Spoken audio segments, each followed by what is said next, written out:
Tuhan firman-Mu ajaib, kekal meski gunung menghilang. Tiada huruf yang gagal, tak terpatahkan sia-sia. Hidup seperti-Mu ya Allah, lebih dari emas. Aku bersaksi kitab-Mu, kitab yang suci. Mendengarkan firman-Mu, hibur hati yang luka. Terangilah langkahku kemanapun ku pergi. Biarkanlah firman-Mu berkuasa atasku. Ubahkanku, bebaskanku, ku mau menyenangkan-Mu. Tuhan firman-Mu ajaib, kekal meski dunia. Ubah dan bebaskan aku, mau menyenangkan-Mu. Salam jumpa pemirsa terkasih, saya menyambut Anda sekalian dimanapun Anda berada dalam episode yang terbaru program studi harian kita, Semua Kitab Suci. Kita telah sampai pada pelajaran tentang kitab Mazmur, kitab puisi kedua dalam perjanjian lama, sampai pada Mazmur yang terpanjang, Mazmur 119. Untuk memulai izinkan saya untuk menyambut tamu kehormatan di studio, seorang hamba Tuhan, Saudara Yosef Riyad. Selamat datang, Saudara Terima kasih, Yosef. Saudara Riyad. Kami juga menyambut hadirin di studio, selamat datang. Saudara Yosef, mohon beri kami gambaran tentang Mazmur 119. Baiklah, topik utama dari Mazmur 119 adalah firman Tuhan. Berisi 176 ayat, sebagian besar ayat-ayatnya tentang firman Allah kecuali ayat yang ketiga dan keempat. Dengan pengecualian beberapa ayat ini, Anda akan menemukan bahwa setiap ayat memiliki penjelasan tentang firman Tuhan, nilai, dampak, pengaruh, dan seterusnya. Mazmur ini disusun menurut abjad. Apa maksudnya? Ini adalah sebuah metode dalam puisi Ibrani, dan bahasa Ibrani dibedakan dengan cara ini, yaitu Mazmur abjad. Dalam bahasa Inggris disebut akrostik. Apa yang dimaksud dengan hal itu? Huruf pertama dari ayat pertama dimulai dengan huruf A. Huruf pertama dari ayat yang kedua dimulai dengan huruf B. Huruf pertama dari ayat ketiga dimulai dengan huruf C, dan seterusnya. Namun di sini dalam Mazmur, kitab Mazmur ini dibagi menjadi 22 bagian. Abjad Ibrani terdiri dari 22 huruf. Setiap bagian terdiri dari 8 ayat, dan setiap ayat dibagi menjadi 2 bagian. Kita melihat hal itu dalam 8 ayat pertama. Semua ayat dimulai dengan huruf A. Ada 8 ayat 8 berikutnya. ayat berikutnya dimulai dengan B. Oleh karena itu, dalam bahasa Arab, bagian pertama diberi judul A, kemudian 8 ayat berikutnya diberi judul B. Kemudian 8 ayat ketiga diberi judul C, dan 8 ayat berikutnya diberi judul D, dan seterusnya. Dikatakan dalam menjelaskan pembagian ini bahwa pembagian ini memberitahukan kepada kita tentang apa yang akan terjadi di masa depan sebagai sebuah firman kenabian. Surat ini merujuk kepada perjanjian yang baru karena setiap surat terdiri dari 8 ayat, dan angka 8 adalah angka Karena angka 7 baru. melambangkan kesempurnaan dan akhir. Tepat. 7 hari kemudian, hari ke-8 adalah awal dari minggu yang baru. 7 not musik dan nada ke-8 adalah kunci baru, dan seterusnya. Jadi 8 adalah angka yang baru. Kemudian di dalam perjanjian yang baru, 22 huruf dari semua alfabet adalah tentang Allah dan firman-Nya. Ini adalah penggenapan dari firman Allah. Dalam nubuatan Yeremia, aku akan menaruh Tauratku dalam batin mereka dan menuliskannya dalam hati mereka. Jadi pada saat itu yang akan dibicarakan orang adalah firman Allah di dalam perjanjian yang baru. Firman Allah akan dicetak dalam hati mereka, oleh karena itu semua ayat-ayat di bagian itu adalah tentang 22 huruf alfabet, yang berarti semua pembicaraan dan bahasa mereka adalah tentang firman Allah. Jadi subjek utama dari Mazmur ini adalah firman Tuhan. Ya. Ada beberapa sinonim, misalnya peraturan-peraturanmu, kesaksian-kesaksianmu, ketetapan-ketetapanmu, perintah-perintahmu, firmanmu. Apakah ini sinonim atau bukan? Atau mungkinkah maknanya berbeda dari satu kata dengan kata yang lainnya? Tentu saja tidak ada sinonim dalam firman Allah. Tanda itu sebagai sebuah prinsip, namun semuanya terkait dengan makna tertentu, perintah-perintah Anda. Berbeda dengan perkataan Anda, berbeda dengan ketetapan. Masing-masing memiliki arti yang spesifik yang berbeda dari istilah lainnya. Jika saya memeriksa bagian pertama, yaitu 8 ayat pertama, berjudul dengan huruf A, tetapi ayat pertamanya adalah, berbahagialah orang-orang yang hidupnya tidak bercela, yang hidup menurut Taurat Tuhan. Mohon tanggapan Anda. Faktanya ada 5 Mazmur yang dimulai dengan kata diberkati. Kita telah melewati sebagian besar dari mereka. Hanya ada satu Mazmur yang tidak dimulai dengan kata ini. Izinkan saya mengingatkan para pendengar Mazmur 1, Mazmur 32, Mazmur 42, Mazmur pasal 116, dan Mazmur pasal 128. Mengapa Mazmur-Mazmur ini dimulai dengan kata diberkati? Mazmur 1 menceritakan tentang diberkatilah orang-orang, manusia dalam bentuk tunggal, hanya satu yang tidak ada yang seperti dia. Karena dia yang tidak berjalan menurut nasihat orang fasik, yang tidak berdiri di jalan orang berdosa, dan yang tidak duduk dalam kumpulan pencemooh, tapi yang kesukaannya ialah firman Tuhan dan yang merenungkan Taurat itu siang dan malam. Inilah Kristus. Berbahagialah ini tidak dapat diterapkan kepada siapapun, karena tidak ada seorang pun yang tidak pernah mengikuti nasihat orang fasik. Jadi apakah kita tersesat? Tidak, kita tidak tersesat. Mazmur berikutnya berkata, berbahagialah orang yang diampuni pelanggarannya, yang dosanya ditutupi. Berbahagialah manusia yang kesalahannya tidak diperhitungkan Tuhan dan yang tidak berjiwa penipu, yang berarti ia melakukan dosa tapi tidak dihakimi karenanya. Karena ada pengganti yang telah mati untuk menggantikannya dan membayar harga untuknya. Siapakah pengganti itu? Mari kita lanjutkan ke Mazmur berikutnya. Berbahagialah orang yang memperhatikan orang lemah. Kristus yang tergantung di kayu salib, dialah yang paling menderita, dan barang siapa yang memandang kepadanya dengan iman dan penghargaan akan mendapatkan pengampunan yang diperlukan. Kita membaca yaitu dalam Mazmur 32. Oleh karena itu dalam Mazmur 1, inilah Kristus. Mazmur 32 adalah orang berdosa yang diselamatkan. Mazmur 41 adalah jalan keselamatan. Kemudian Mazmur 19, bagaimana orang yang diselamatkan ini akan hidup. Berbahagialah orang-orang yang hidupnya tidak bercela, yang hidup menurut Taurat Tuhan. Berbahagialah orang-orang yang memegang peringatan-peringatannya, yang mencari Dia dengan segenap hati. Ketika kita sampai pada Mazmur 128, kita akan menemukan bahwa bukan hanya dia yang diberkati, akan tetapi sisi rumahnya juga diberkati, karena ia adalah seorang yang saleh yang takut akan Tuhan. Kita rehat sejenak dan kembali untuk menjawab pertanyaan hadirin. Pemirsa terkasih, kami akan segera kembali setelah rehat. Mazmur ini, maksud saya Mazmur yang ke-119, memiliki arti khusus selama bertahun-tahun bagi semua orang yang percaya. John Ruskin menulis dalam bukunya Di Usia Senjanya dan berkata, semua bagian Alkitab yang diajarkan ibu saya yang paling sulit dan paling menarik bagi pikiran kecil saya pada waktu itu adalah Mazmur yang ke-119. Yang sekarang menjadi bagian Alkitab yang paling berharga dan bernilai dalam hidup saya. Berkuasa atasku, ubahkanku, bebaskanku, ku mau menyenangkanmu. Tuhan firman-Mu ajaib, kami seluruhnya. Ubah dan bebaskan aku, mau menyenangkanmu. Kami telah kembali pemirsa terkasih untuk menjawab pertanyaan hadirin di studio. Di ayat yang ke-9 dikatakan, dengan apakah seorang muda mempertahankan kelakuannya yang bersih dengan menjaga sesuai dengan firman-Mu? Apa maksudnya? Apa arti dari ayat bagaimana seorang pemuda dapat menjaga kesucian jalannya? Ngomong-ngomong, saya ingin mengatakan sesuatu, kita tidak akan membahas secara rinci karena kita tidak mempunyai waktu. Tapi saya hanya memberikan kuncinya.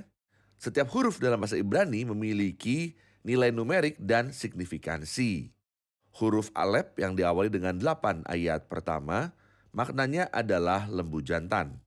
Dan dikatakan dalam menjelaskan bahwa lembu jantan adalah hewan yang bersih, yang dapat dipersembahkan sebagai kurban dan juga merupakan kurban yang paling besar.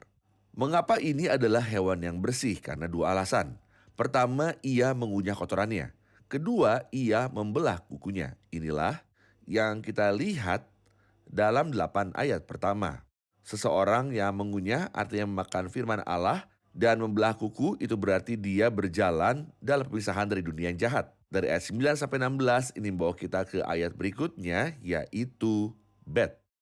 Dan dikatakan bahwa arti dari huruf ini adalah rumah. Kita tahu bahwa orang yang masuk ke dalam rumah harus berpegang teguh pada kekudusan. Mazmur 93 ayat terakhir mengatakan, bait-Mu Layak layak kudus. kudus ya Tuhan. Ya, kita menikmati lembu jantan yang disembelih untuk memberi kita hak untuk masuk ke dalam rumah. Tapi bagaimana cara kita masuk ke dalam rumah? Atau izinkan saya mengatakan, banteng memberitahu kita tentang penyucian dengan darah. Dan bagaimana dengan pemurnian dengan air? Kita perlu pemurnian jenis lain, yaitu dengan air yang mengatakan tentang hal itu di sini. Dengan apakah seorang muda mempertahankan kelakuannya bersih? Pemuda itu menjaga kesuciannya. Dan saya pikir tidak hanya pemuda, tetapi setiap orang butuh menyucikan dirinya dengan firman Allah, tetapi terutama orang muda. Dan kemungkinan besar penulis Mazmur ini adalah seorang pemuda karena ia sangat berkonsentrasi pada masa muda. Jadi orang muda dalam dunia yang terkontaminasi, bagaimana dia membersihkan kehidupannya? Jawabannya adalah dengan menjaganya sesuai dengan firman-Mu. Dan Kristus berkata, kamu memang sudah bersih karena firman yang telah kukatakan kepadamu. Dengan demikian pengorbanan Kristus menyebabkan kita masuk ke dalam rumah, dan di dalam rumah itu kekudusan layak bagi rumahmu, dan cara dan sarana untuk menyucikan kita adalah firman Tuhan yang Firman kudus. Allah, Tapi benar. kita tidak hanya berada di dalam rumah karena kita juga pendatang. Ya. Dikatakan dalam ayat 19 di bagian ketiga di bawah huruf Gimel. Aku ini orang asing di dunia, janganlah sembunyikan perintah-perintahmu terhadap aku. Orang asing. Untuk apa mereka? Huruf Gimel maknanya adalah unta, dan kita tahu bahwa unta adalah kendaraan padang pasir, dan ini beritahu kita tentang persinggahan. Ketika Ribka singgah setelah bertunangan dengan Ishak, dia menunggang unta dan menuju ke tempat pengantin prianya. Sama halnya dengan kita yang sedang dalam perjalanan menuju mempelai pria surgawi kita, Kristus. Kita menyeberangi dunia ini yang merupakan padang gurun. Oleh karena itu dikatakan, aku ini orang asing di dunia. Janganlah sembunyikan perintah-perintahmu terhadap aku. Orang asing membutuhkan penghiburan. Apa itu penghiburan? Penghiburan ada dalam perintah-perintahmu. Oleh karena itu ayat terakhir dalam bagian ini mengatakan, ya, peringatan-peringatanmu menjadi kegemaranku, menjadi Penasihat-penasihat. penasihat-penasihatku. Karena penghiburan selama masa penderitaan kita ada di dalam firman Allah. Pindah ke bagian yang berjudul Daleth, ayat 25 mengatakan, jiwaku melekat pada debu. Hidupkanlah aku sesuai dengan firman-Mu. Apa yang Anda lihat di sini? Saya melihat di dalamnya firman Allah yang mendukung kita. Dan frasa yang ada di ayat 25, hidupkanlah aku sesuai dengan firman-Mu. Kata hidupkanlah aku diulang dalam Mazmur ini sebanyak 9 kali. Firman Allah memberikan kehidupan. Namun firman itu juga menghidupkan kembali kehidupan. Dan yang dimaksud di sini bukanlah Anda memberi saya hidup karena kita memperoleh hidup melalui firman. Tetapi hidup ini, apa yang mendukungnya, apa yang menopangnya, apa yang menghidupkannya? Aku berkata, apakah makanan baru dalam hidup ini? Bukan roti, karena roti adalah makanan daging. Dan hidup baru membutuhkan makanan dari jenis yang lain. Bekerjalah bukan untuk makanan yang akan dapat binasa, melainkan untuk makanan yang bertahan sampai kepada hidup yang kekal. Ada tertulis, manusia hidup bukan dari roti saja, tetapi dari setiap firman yang keluar dari mulut Allah.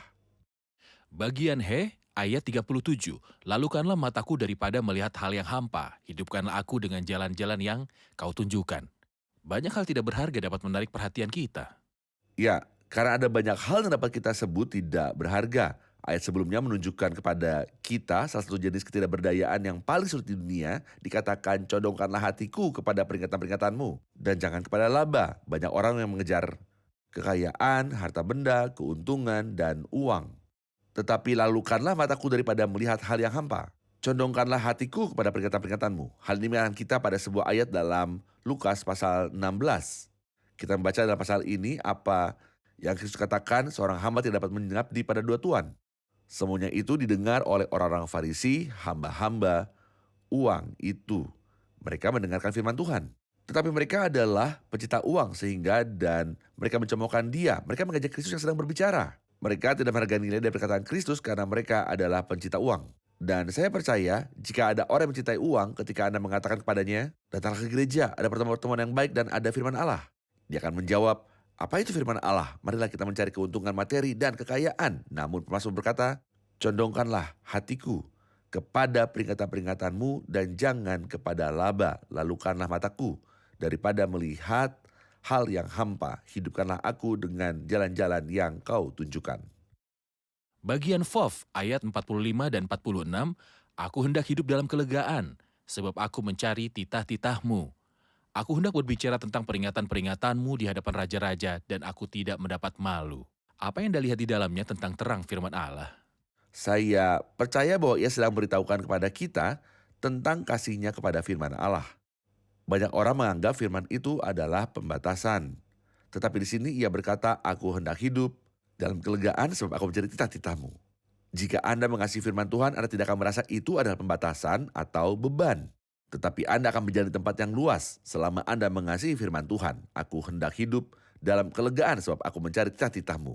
Oleh karena itu ada ungkapan yang bagus dalam surat Yakobus yang mengatakan, tapi barang siapa meliti hukum yang sempurna, yaitu hukum yang memerdekakan orang. Beberapa orang menganggap bahwa Alkitab adalah sebuah batasan. Dan jika saya menerapkan instruksi dari Alkitab, ada orang yang mengatakan bahwa kita harus menunggu sampai kita menjadi tua baru kembali kepada Tuhan.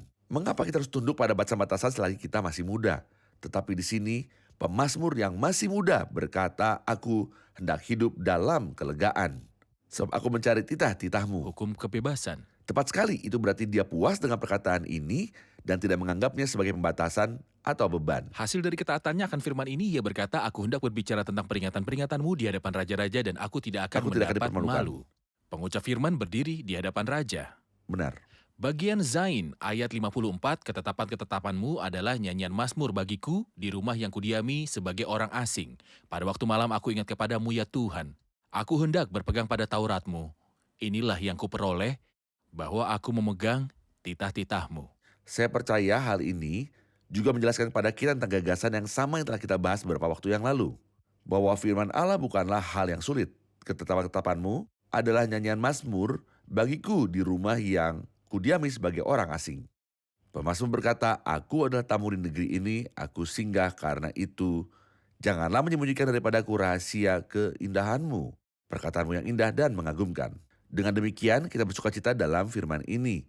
Ketetapan-ketetapanmu adalah nyanyian mazmur bagiku di rumah yang kudiami sebagai orang asing. Ini berarti kata-kata Anda yang dianggap orang sebagai beban berat, saya menganggapnya sebagai nyanyian di rumah persinggahanku saat saya melewatinya. Saya memiliki air yang memenuhi diri dengan penghiburan dan sukacita, yaitu firman dan ketetapanmu. Setiap orang asing ketika ia kehilangan peta, ia akan merasa tersesat. Dan ketika dia kehilangan apa yang mengingatkannya dengan tanah airnya, dia merasa rindu dan terasing. Benar. Di sini seolah pendatang yang memiliki firman Allah tidak hanya memiliki petunjuk di tanah persinggahannya, tapi juga memiliki apa yang mengingatkannya dengan tanah kelahirannya. Maka ketetapan-ketetapanmu telah menjadi nyanyianku di Baik, rumah juga persinggahanku. dikatakan bahwa orang asing ketika mereka bertemu jauh dari tanah air mereka, pembicaraan mereka adalah tentang tanah air mereka. Engkau yang akan masuk surga, dengarkanlah saya, dan hatiku rindu untuk mendengar kata-kata yang menyenangkan Anda dan saya. Dengan hal itu Anda mendorong saya tentang penebus, cinta, dan janjinya. Bahwa dia akan datang di atas awan-awan mengangkat kita dengan harapan kita digenapi. Ini adalah perkataan yang akan diucapkan kepada orang asing jauh dari rumah surgawi yang akan segera kita tuju. Dengan cara ini ketetapanmu menjadi nyanyian bagi kami. Baik, kita rehat sejenak dan kembali untuk menjawab pertanyaan hadirin. Pemirsa terkasih, kami akan segera kembali setelah rehat. Bebaskanku, ku mau menyenangkanmu. Tuhan firman-Mu ajaib, kami seluruhnya. Ubah dan bebaskan aku, mau menyenangkanmu. Kami telah kembali pemirsa terkasih untuk menjawab pertanyaan hadirin di studio. Ayat 63 mengatakan, aku bersekutu dengan semua orang yang takut kepadamu dan dengan orang-orang yang berpegang pada titah-titahmu. Apakah ini berarti bahwa saya tidak boleh memiliki teman di tempat kerja atau tetangga dan hanya berteman dengan orang-orang yang saleh? Apakah ini batasan untuk kita? Berteman dengan siapa? Haruskah kita berteman dengan orang-orang yang mengenal firman? Batas adalah kata yang sangat baik untuk huruf H yang menjadi awal kata tersebut. Artinya dalam bahasa Ibrani adalah dinding atau pagar, seolah bagian ini memberitahu kita tentang pagar yang tidak boleh kita lewati. Dan salah satu pagar yang bagus adalah aku bersekutu dengan semua orang yang takut kepadamu dan dengan orang-orang yang berpegang kepada titah-titahmu. Tentu saja kita dapat memiliki rekan kerja di tempat kerja, tidak ada masalah untuk memiliki seorang sebagai kolega, tetapi menjadi seorang pendamping yang berarti seorang teman, aku harus menjadi pendamping hanya bagi mereka yang takut akan engkau, yang berarti mereka yang takut akan Tuhan. Jadi aku adalah pendamping bagi semua orang yang takut akan engkau. Amsal 13 mengatakan, siapa bergaul dengan orang-orang bijak menjadi bijak, tetapi siapa berteman dengan orang bebal menjadi malang. Apa yang akan saya dapatkan dari pendamping saya bagi seseorang yang tidak mengasihi Kristus dan tidak menghargai dia? Apa yang akan saya tuai dari hubungan itu? Sebenarnya saya tidak akan menuai berkat rohani sama sekali, tapi saya akan menemukan hal-hal yang menarik saya kembali dan membawa saya mundur. Aku bersekutu dengan semua orang yang takut kepadamu dan dengan orang yang berpegang pada titah-titahmu. Saya mengasihi mereka yang mengasihi Tuhan. Dan jika saya mengasihi kitab Allah, saya mengasihi mereka yang mengasihi firman-Nya. Sehingga ketika kita berjalan dalam kehidupan, kita akan menemukan hal-hal yang menjadi Benar. kepentingan bersama. Yang penting bagi kita berdua, tapi jika saya mengasihi Tuhan dan tidak tahan dengan Tuhan, saya mengasihi Alkitab dan tidak mengerti Alkitab, apa yang akan kita bicarakan kebanyakan waktu? Saya tidak akan menariknya ke atas, tapi dia akan menarik saya ke bawah. Baik, dengan bagian teth, dalam ayat 66, ajarkanlah kepadaku kebijaksanaan dan pengetahuan yang baik, sebab aku percaya kepada perintah-perintahmu. Apakah yang dimaksud dengan penilaian yang baik itu adalah menjadi seorang yang sopan atau yang terhormat? Atau adakah arti lainnya di Alkitab? Saya rasa itu termasuk gagasan yang Anda maksudkan, dari mana saya bisa memperoleh penilaian yang baik. Bahkan, Alkitab memberitahu kita mengenai prinsip-prinsip Allah dan juga sifat Allah. Kemudian, Tuhan yang agung ini berinkarnasi sebagai manusia. Firman itu Menjadi manusia. telah menjadi manusia dan diam di antara kita. Pandanglah Kristus dan belajar darinya penilaian yang baik. Yang dikatakan tentang dia dalam Mazmur 45, engkau yang terelok di antara anak-anak manusia, kemurahan tersurah pada bibirmu. Sebab itu Allah telah memberkati engkau untuk selama-lamanya. Lihatlah bagaimana dia berusaha dengan lawan jenis, bagaimana dia berusaha dengan wanita, bagaimana dia menghormati dan juga menghargai mereka. Dalam semua urusannya, bahkan ketika mereka membawa seorang wanita yang tertangkap basah, dia sujud dan menulis dengan jarinya di tanah. Kita belajar pilihan yang baik dari Kristus dan kita belajar etika. Kita belajar bagaimana ia merespons orang lain. Kata dalam bahasa Ibrani ini memiliki arti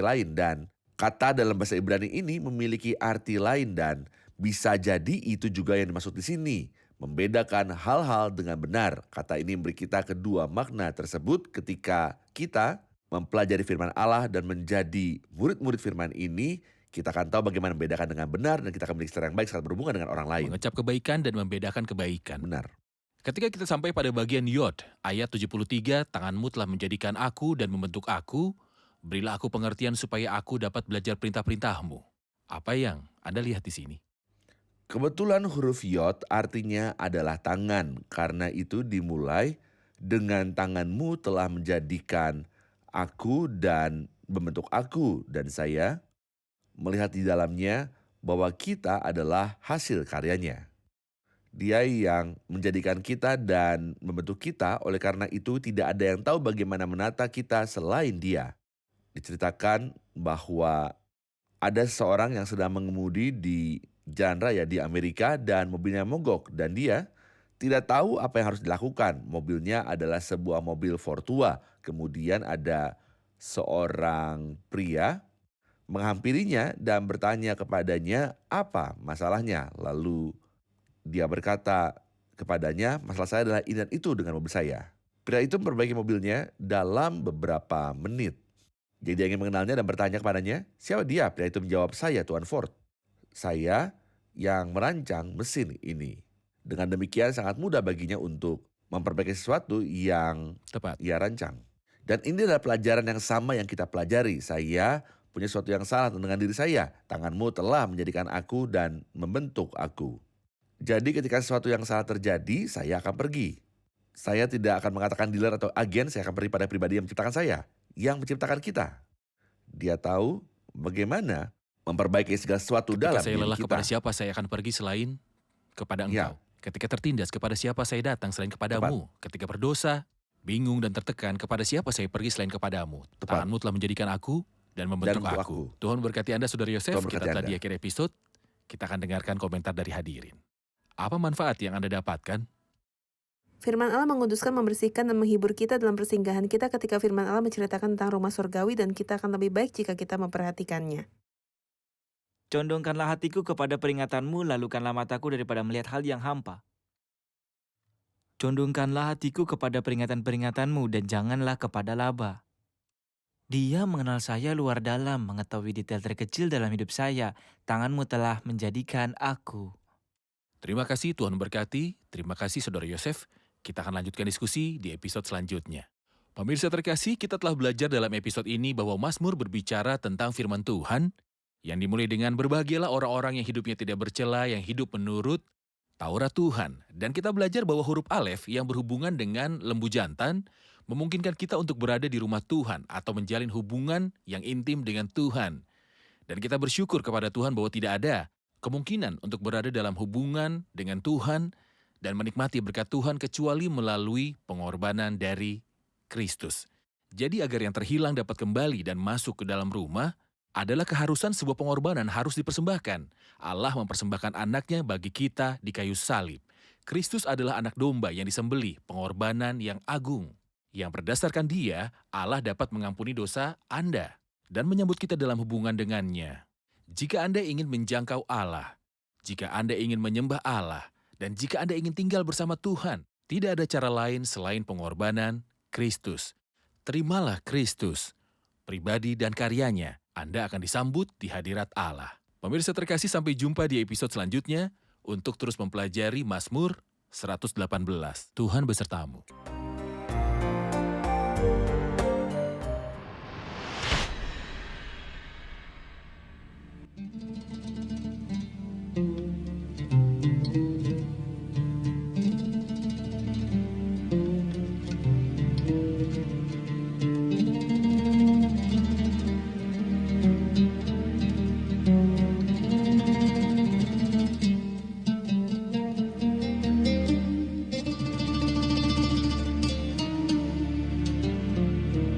حبيب العمر لطول العمر هتبقى حبيبي طول العمر والباقي العمر هتبقى حبيبي حبيب العمر لطول العمر هتبقى حبيبي طول العمر والباقي العمر هتبقى حبيبي.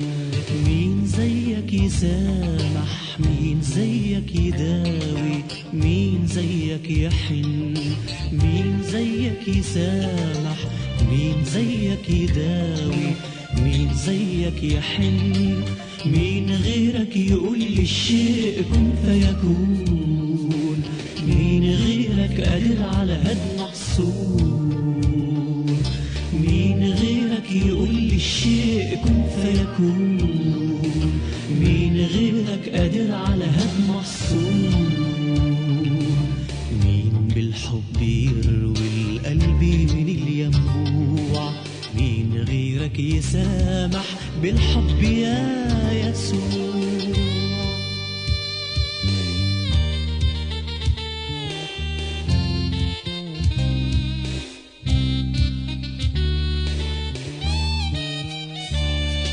حبيب العمر لطول العمر هتبقى حبيبي طول العمر والباقي العمر هتبقى حبيبي حبيب العمر لطول العمر هتبقى حبيبي طول العمر والباقي العمر.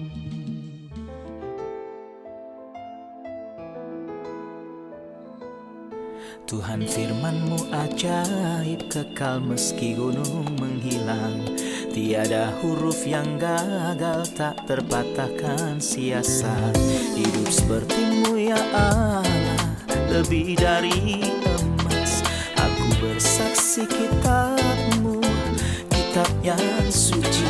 Mendengarkan firman-Mu, hibur hati yang luka. Terangilah langkahku kemanapun ku pergi. Biarkanlah firman-Mu berkuasa atasku. Ubahkanku, bebaskanku, ku mau menyenangkan-Mu. Tuhan firman-Mu ajaib, kekal seluruhnya. Ubah dan bebaskan aku.